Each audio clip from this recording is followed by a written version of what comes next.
Neve për këtë vit kemi bërë disa aktivitete. Si filloi e gjitha kjo, ose si filloi emri Dentozofia.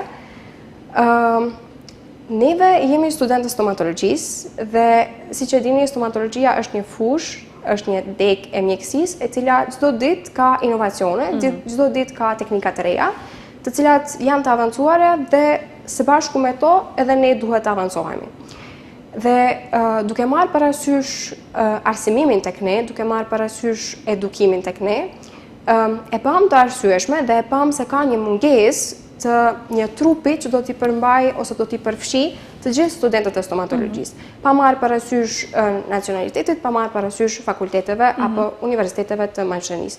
Dhe prandaj bëm ta quaj një organizat të tillë, erdhëm një ide të tillë që ta formojmë një Dentozofia.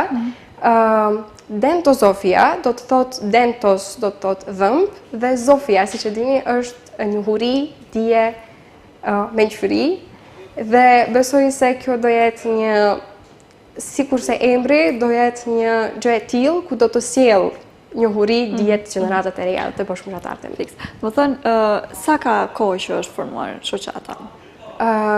Është formuar, dokumentacioni është kryer, apo regjistrimi është kryer më 12 shkurt vitin e kaluar.